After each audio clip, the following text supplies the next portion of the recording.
Voilà, ici on va vous expliquer l'unité universelle qui existe entre les langages sur la base des sons originels qui, à partir de là, ont créé les différents langages et leurs variations.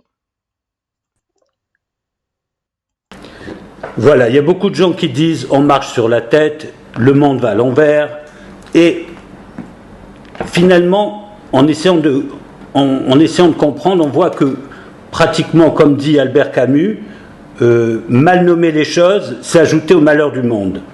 Et aujourd'hui, effectivement, les noms, les identités ne sont pas reconnues. On nomme mal les choses.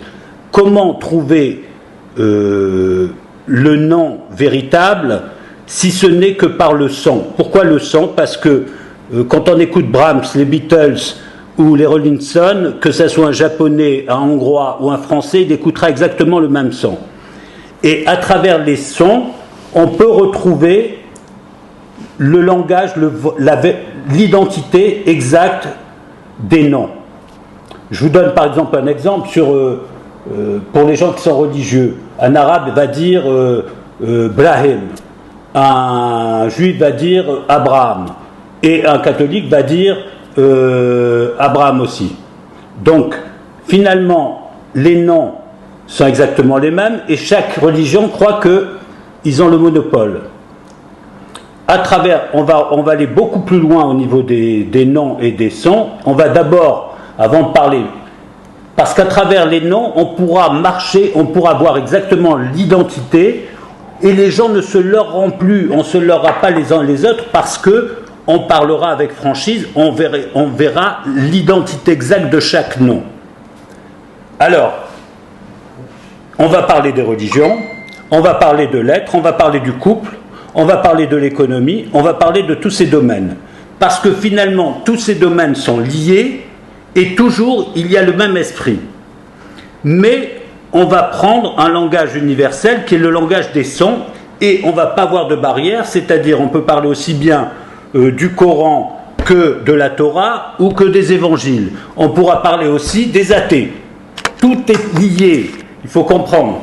Et par exemple, je vais donner un exemple, Dieu, dans le nom de Dieu se dit par exemple en français Dieu comme deux, parce que le monde a été créé avec une chose et son opposé. Quand les Arabes parlent de Dieu, ils disent Allah, mais qu'est-ce que c'est Allah? Al, qui veut dire Elohim, ou Dieu, tout ce qui est avec la lettre L ou Al au début ou à la fin, a une connotation divine. Mais les athées n'accepteront pas cela, et ils ont raison, parce que le L ou le Al, en général, veut dire, a une connotation, pour les non-religieux, pour les athées, a une connotation d'élévation. Alors par exemple, je vous donne des exemples. Universel, c'est uni vers l'élévation. International, c'est entre les nations et Dieu, ou entre les nations et l'élévation. Donc vous voyez, ces termes qui sont des termes icônes ont une identité qui malheureusement a été complètement ignorée par l'orthographe. On revient donc à Dieu. Donc les Arabes disent Allah, mais c'est très fort. Allah, ça veut dire Al, qui veut dire Dieu en arabe, La, qui veut dire non. Donc un vrai musulman qui connaît bien la langue et trouve la véritable identité, qui veut dire Dieu et non Dieu, Al, Dieu, La, non Dieu. Donc on voit bien que religieux ou athées peuvent être unis. Le grand problème aujourd'hui, le grand désordre, c'est que tout est divisé. Et là, ce qu'on va essayer de faire, c'est donner des embryons, donner quelques semences qui nous permettront de lier des choses qui paraissent impossibles à lier. Donc vous voyez que Dieu et non-Dieu est marqué dans Allah. Et on va remarquer un peu plus loin, on va analyser un petit peu la religion musulmane avec les termes musulmans, mais avant cela, il faut bien savoir que l'âge d'or des musulmans se situait quand ils étaient les musulmans rassemblaient, missalam, ils rassemblaient tous les gens qui voulaient la paix et toutes les religions. À partir du moment où ils n'ont plus accepté, ils ont voulu avoir une religion unique comme la pensée unique d'aujourd'hui, à partir de ce moment-là, c'est fini. L'âge d'or est terminé. Et qu'est-ce qu'on trouve ? Aujourd'hui, c'est la pauvreté parce qu'il n'y a plus aucun chrétien ni juif pratiquement dans les pays musulmans. Mais on reviendra un peu là-dessus, sur toute l'identité des mots icônes arabes qui ont été totalement falsifiés. On va parler, donc on a parlé de Dieu, maintenant on va parler des religions. Alors les religions, comme je vous l'ai dit, les noms, si on prend les sons, on retrouve que finalement il s'agit de la même personne. Moïse se dit Moussa en arabe et en hébreu se dit Moshe. Donc c'est à peu près le même son. Et donc on retrouve l'unité, on retrouve les liens.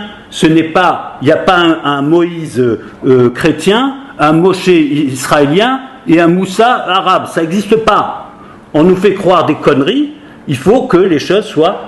Pour retrouver ce lien, pour retrouver un petit peu l'unité, pour remarcher sur sa tête, il faut remettre les choses dans leur contexte, c'est-à-dire le son, et redonner au nom la véritable signification. Alors, au niveau de la religion, le problème de la pensée unique, c'est quand les chrétiens voulaient convertir tout le monde et n'acceptaient pas la différence, quand les musulmans veulent que tout le monde soit musulman, c'est ce qu'ils appellent le djihad. Alors, rentrons dans la terminologie. Djihad veut dire exactement, ça veut dire il viendra, had, ça veut dire echad, ça veut dire un, wahad. Mais le un, contrairement à ce que les gens pensent, il ne s'agit pas ce qu'on veut nous faire croire, ce que veut nous faire croire la plupart des gens, c'est pas la pensée unique et une seule religion, mais djihad veut dire le un universel, le un pluriel. Il ne s'agit pas du un de l'ego, il s'agit du un pluriel. La religion, qu'est-ce qu'une religion ? Normalement, la religion, et tout le but de toutes les religions, c'est de relier les gens avec la différence. Un religieux, c'est une personne qui relie le jeu, l'ego, avec autre chose. Un véritable arabe, et nous voyons encore dans la terminologie, entre un arabe et un musulman, quelle est la différence ? Quand on prend le mot, et on rentre totalement dans le domaine de la théologie, un arabe, en français, ça veut dire arabe. Celui qui veut plus, celui qui veut conquérir tout. Qu'est-ce que veut dire un musulman ? Mi salam, mi shalom, celui qui veut la paix. Donc, le grand problème aujourd'hui de l'islam, contrairement quand on a parlé du printemps arabe, il n'y a pas eu de printemps arabe parce qu'on n'a pas fait la distinction entre le musulman étymologiquement qui veut dire celui qui veut la paix, qui accepte, qui dit salam alaikum, ça veut dire paix à l'autre, c'est-à-dire qu'il accepte l'autre, il accepte le non-juif, le non-religieux, le chrétien, il accepte tout, le goy, le machin, l'athée, c'est ça le véritable musulman. Ce n'est pas le musulman qui veut avoir une seule religion. Est-ce qu'on va manger que de l'orange ou de la pastèque ? Dieu, il a créé une diversité dans tous les domaines, aussi bien des fruits que des animaux. Arrêtons de vouloir, et ça c'est le problème de chacune des religions qui veut la pensée unique, c'est-à-dire de vouloir enfermer Dieu sur une seule chose. C'est pour cela qu'aujourd'hui on parle des trois religions en même temps, avec les trois langues en même temps. Donc, une véritable religion, et le but de toutes les religions, le but qui se dit go vers l'élévation, on va vers l'élévation, c'est justement de relier les différences. Voilà. Et d'accepter les différences. Un chrétien doit rester chrétien, un juif doit rester juif, et un musulman doit rester musulman. Alors, c'est très grave ce qui se passe aujourd'hui en France. C'est parce qu'on va arriver peut-être à une guerre civile entre les arabo-musulmans et les Français. Mais le problème, c'est que les arabo-musulmans, il y a des musulmans et des arabes, et qu'on n'a pas fait la distinction. Donc la guerre civile aura lieu si on ne fait pas cette distinction. Vous voyez à quel point les termes sont très importants. Et quand Albert Camus dit bien nommer les choses, il dit mal nommer les choses, c'est ajouter au malheur du monde. Bien nommer les choses, c'est ajouter au bonheur du monde. Bon, maintenant on va parler politique. Alors, au niveau de la politique, c'est exactement la même chose. Il y a ce qu'on appelle la démocratie, et il y a ce que l'on n'appelle pas, qui s'appelle la démocratie. Qu'est-ce que c'est la démocratie et la démocratie? La démocratie, c'est le gouvernement du peuple. Et la démocratie, c'est quelque chose de démoniaque, parce qu'on fait croire que c'est le peuple qui va choisir et qui va diriger, alors que ce n'est pas le peuple, c'est une certaine élite, qui d'ailleurs, elle-même, si on vient qu'à regarder cette élite en profondeur, c'est pratiquement que des paranoïaques. Pourquoi? Parce que tout le monde veut leur place. Tout le monde veut être number one. Donc finalement, ils vivent, eux aussi sont malheureux. Aujourd'hui, on est dans un monde qui s'appelle la démocratie. Pourquoi? Parce que c'est un groupe qui dirige les médias et qui dirige la télévision notamment, et les esprits, qui dirigent les esprits. Ça veut dire que finalement le peuple ne décide pas. On lui fait décider telle ou telle chose, on lui fait élire telle ou telle personne. C'est pour ça que j'appelle ça la démocratie. D'ailleurs, le N, comme j'ai parlé du L, la lettre N a une connotation pratiquement dans toutes les langues de négation. Mais il y a aussi un côté positif. Mais je vous donne le côté positif, parce que quand il n'y a rien, il y a toujours quelque chose de nouveau qui arrive. C'est du neuf, ça commence par un. Mais dans toutes les langues, vous voyez que le N, je prends par exemple le français, ne, ni, nu. Vous voyez, en ajoutant chaque voyelle, en anglais, no, never, nothing. En allemand, nein, double N, niet, nada, etc., nuit, etc. Bon. Donc, on voit bien que le N, c'est pour ça, c'est de là. Alors, la démocratie, ce n'est pas le gouvernement du peuple. La véritable démocratie, c'est le gouvernement du peuple. Ça veut dire que quoi? On ne fait pas plaisir à une certaine élite, on fait plaisir au peuple. On essaye de régler les problèmes du peuple. Alors, la démocratie, à la différence de la démocratie, qu'est-ce que c'est cette démocratie que nous voyons chaque année? Depuis 20 ans, 30 ans, il n'y a aucun problème qui a été résolu. Ni le problème de l'alcoolisme, ni le tabagisme, ni la prostitution, ni l'immigration. Aucun problème n'est résolu depuis des décennies. Pourquoi? Parce que, tout simplement, il y a quelques personnes qui ont l'argent, donc qui financent, qui, médiatiquement, qui font avancer telle ou telle personne. Ce n'est pas le choix du peuple. Qu'est-ce que veut le peuple? Le peuple veut qu'on règle les problèmes. Il veut être heureux. Il veut le confort matériel que jusqu'à présent on lui a donné, mais pas pour tout le monde. Il y a des pays qui n'ont pas... Nous aborderons ce problème de l'économie, pas pour tout le monde.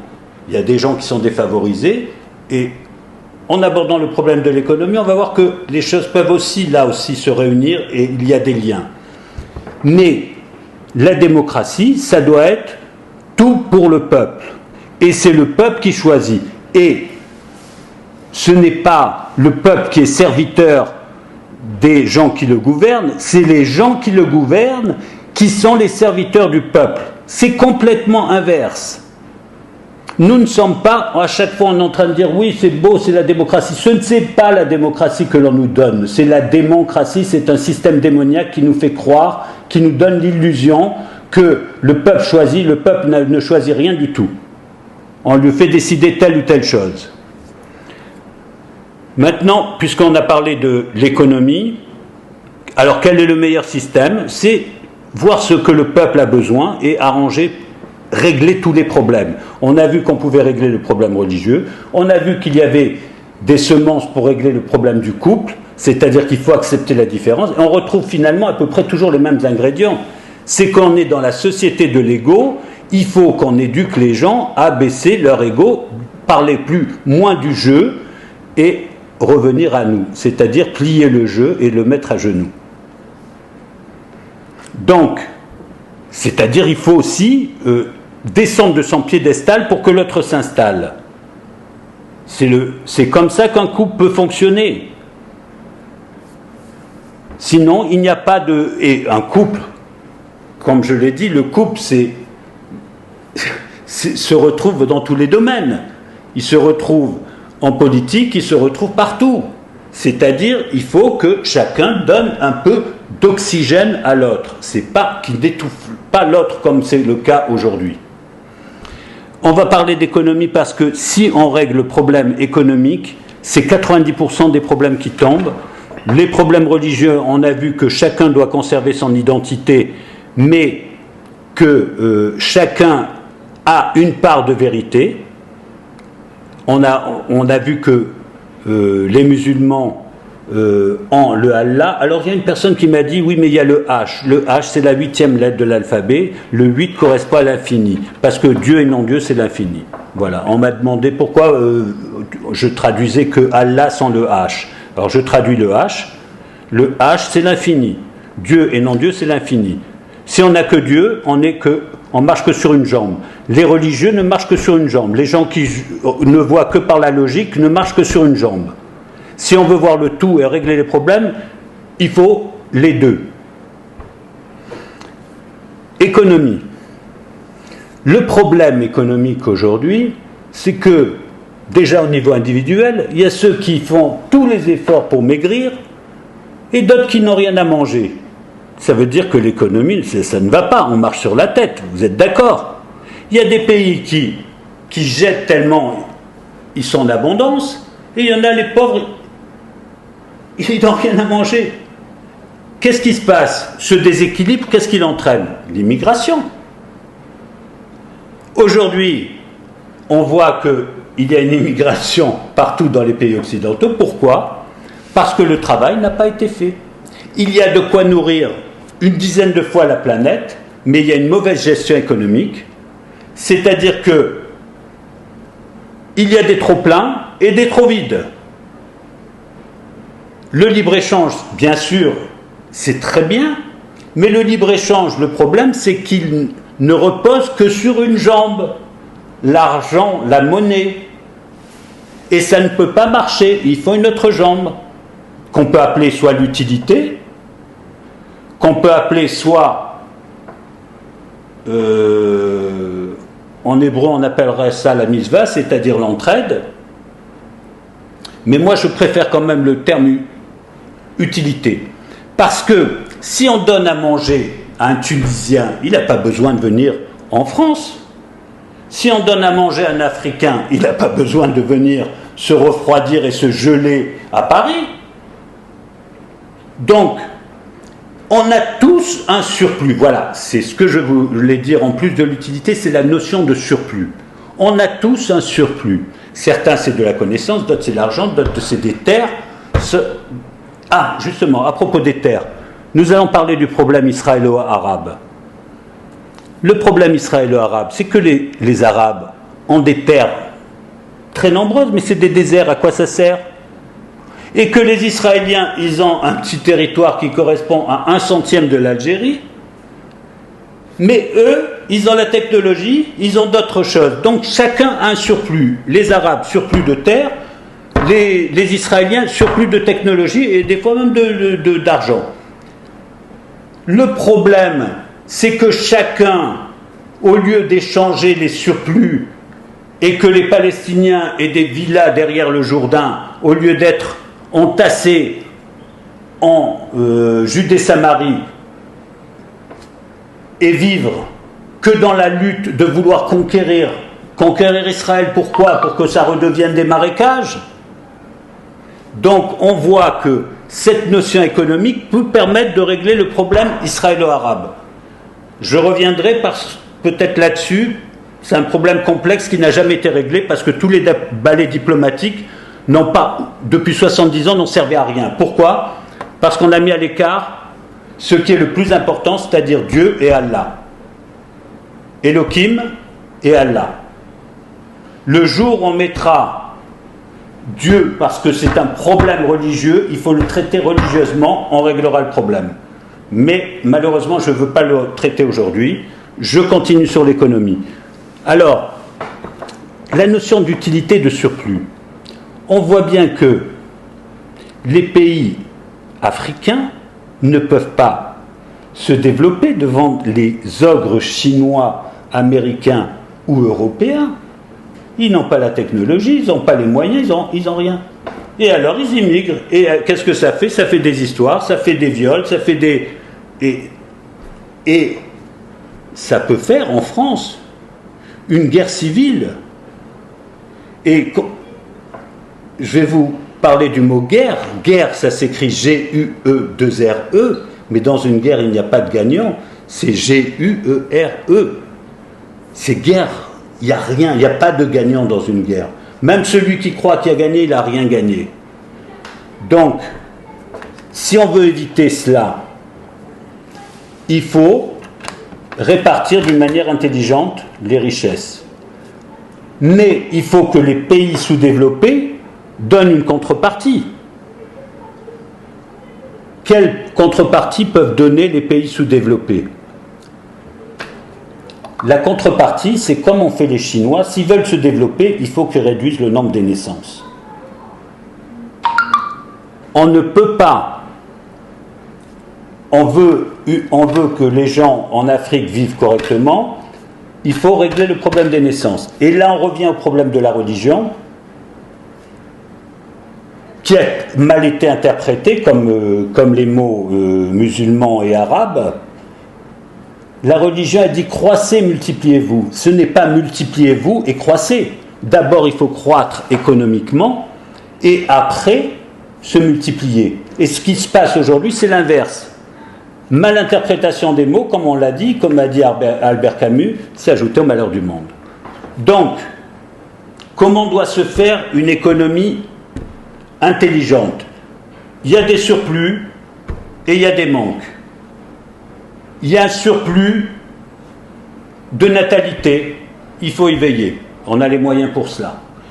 Il y a un surplus de technologie, il faut le répartir intelligemment.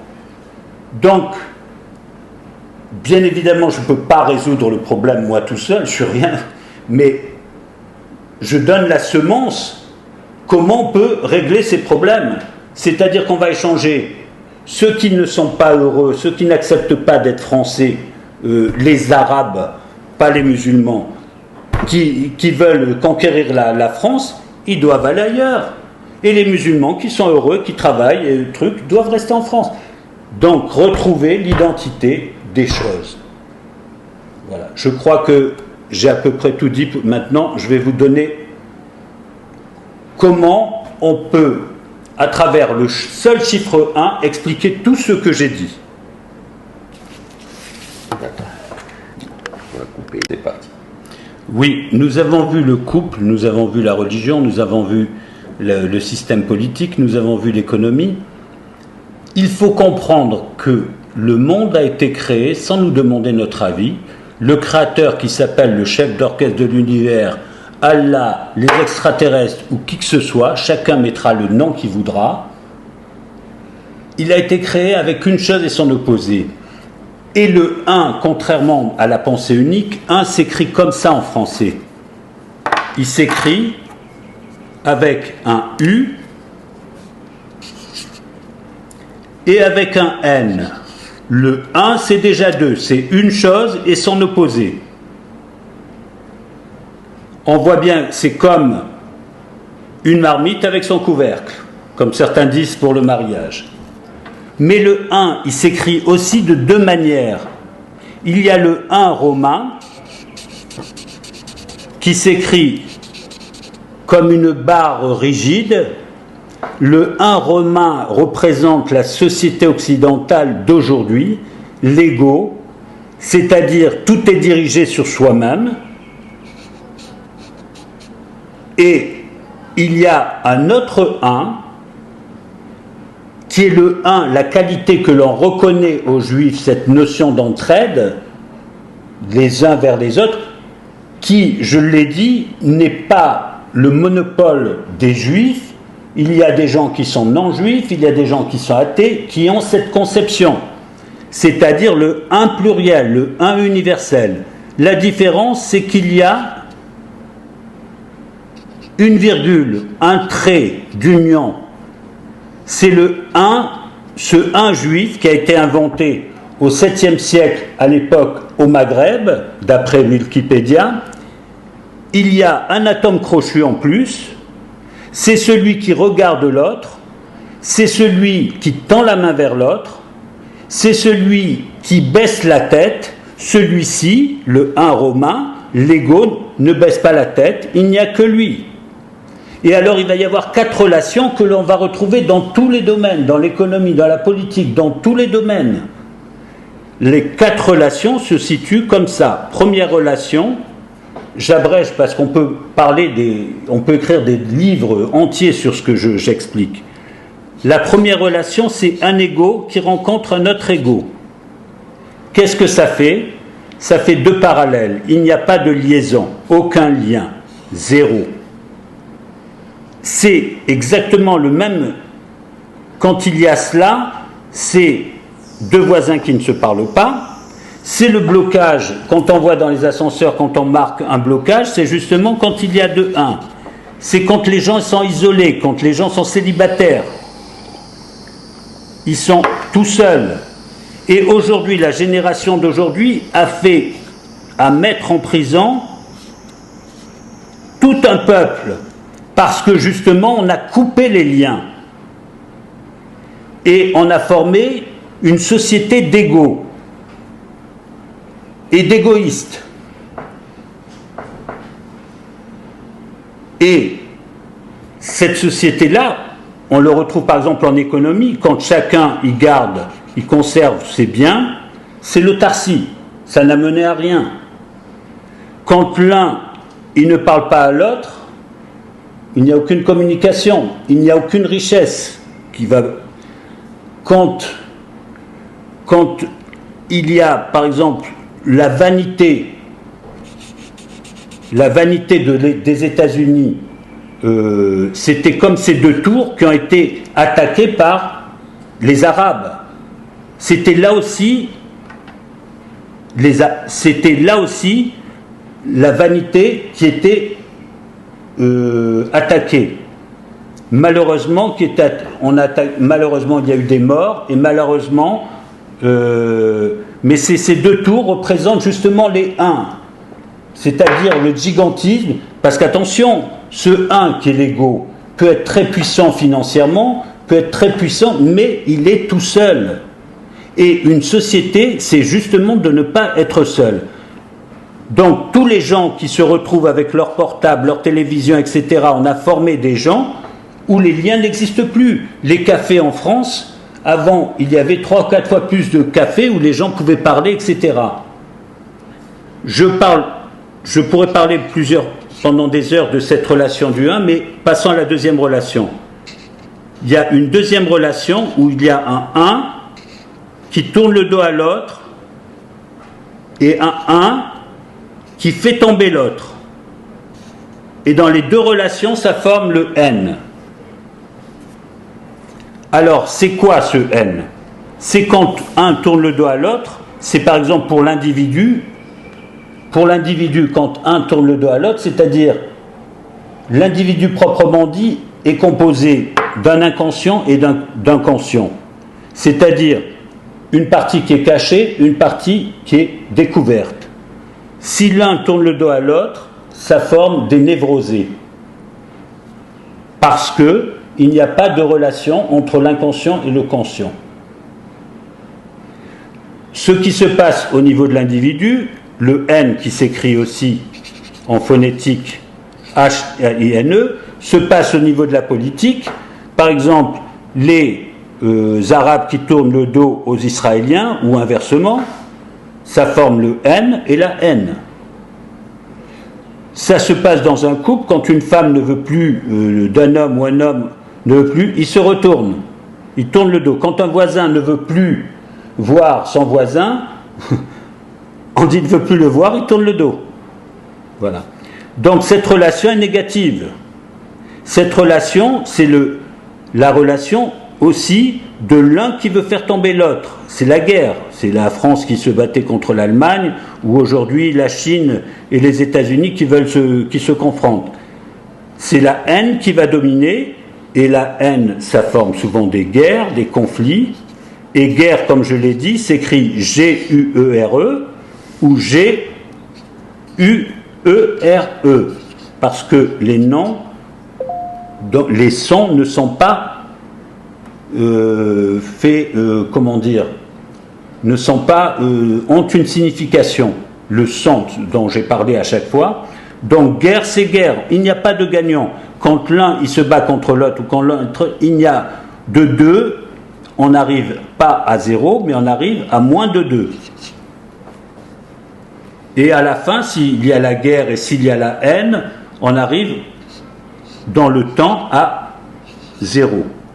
C'est ce qu'on appelle, quand les gens parlent de Gog et Magog, alors les religieux hébraïques ont une définition, les religieux musulmans ont une définition, et les religieux chrétiens ont une définition. J'ai choisi, parce que je trouve que c'est la meilleure, ça ne veut pas dire que je suis musulman dans le style, je suis pour la paix, je ne suis pas musulman, je ne pratique pas le Coran, mais je suis... Quand ils disent dans le Coran, tout le monde sera musulman, c'est-à-dire que tout le monde, quelles que soient les religions, sera pour la paix. Mais salam. Vous voyez comment on a mal interprété les choses. Donc, revenons à ce que j'ai dit. Là, je crois que je me suis un petit peu perdu. Qu'est-ce que je disais ? Là, tu étais 1, 2. Oui. Maintenant, ça va être le 3. Tu parlais des... Non, oui, mais avant d'arriver au 3. Donc, quand l'un est contre l'autre, je disais que bon, ça se terminait par 0, c'était les guerres, c'était les conflits, et ça n'apportait rien. Je vais passer au 3, j'ai oublié l'idée que je voulais dire, bon, j'ai passé au 3. Le 3, c'est quand un regarde l'autre, un baisse la tête pour l'autre, un tend la main à l'autre. Ça forme le M. Alors le M, pratiquement, souvent, c'est la 13e lettre de l'alphabet latin sur 26, c'est la lettre du milieu. Même en hébreu, le même. Milieu, mon ami à côté me dit c'est la même chose en hébreu. Milieu en français, c'est 1000 yeux, c'est taper dans le mille. C'est quand l'un regarde l'autre, c'est comme un miroir, c'est comme une médiation, c'est comme une mesure, c'est le début d'une relation, et quand un homme regarde une femme, un homme baisse la tête pour la femme et la femme baisse la tête pour chacun fait des concessions, le mariage existe. C'est le M du mariage. En anglais, c'est bizarre parce que ça se dit wedding, c'est un M à l'envers. Et en grec, tiens, en grec, c'est un M comme ça, je crois. Voilà. En grec, c'est un M aussi qui est à l'envers. Vous voyez que finalement, tout se rejoint. Les langues, contrairement à ce qu'on dit, on croit que les langues ne sont pas au niveau des sons, ils se rejoignent. Donc le M, c'est déjà le début. Attention, on peut passer du M au N. C'est souvent quand les gens divorcent, au début c'est ils aiment, alors le M s'écrit en phonétique, parce que s'il y avait un créateur et s'il y avait des extraterrestres, peut-être qu'ils nous parleraient avec les sons, comme je parle. Et donc, le M, c'est aussi aimer. Aimer en anglais se dit like, c'est pas love, c'est like. Je précise, ça veut dire c'est déjà le début d'une relation, c'est-à-dire c'est plus de deux.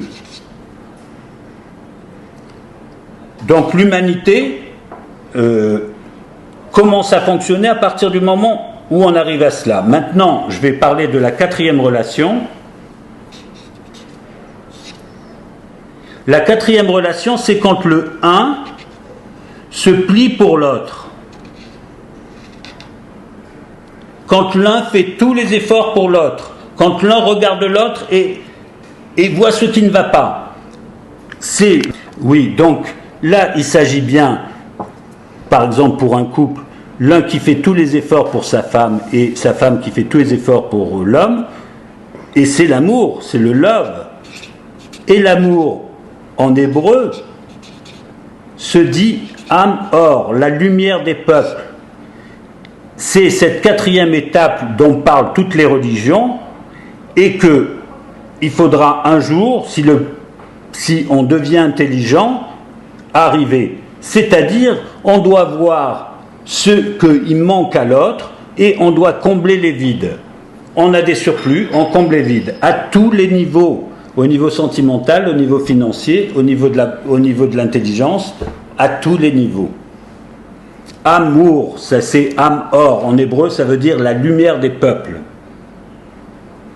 Voilà, c'est ce qu'appellent les chrétiens ou les religieux le messianisme, c'est ce qu'ils appellent, les musulmans ont aussi le messianisme.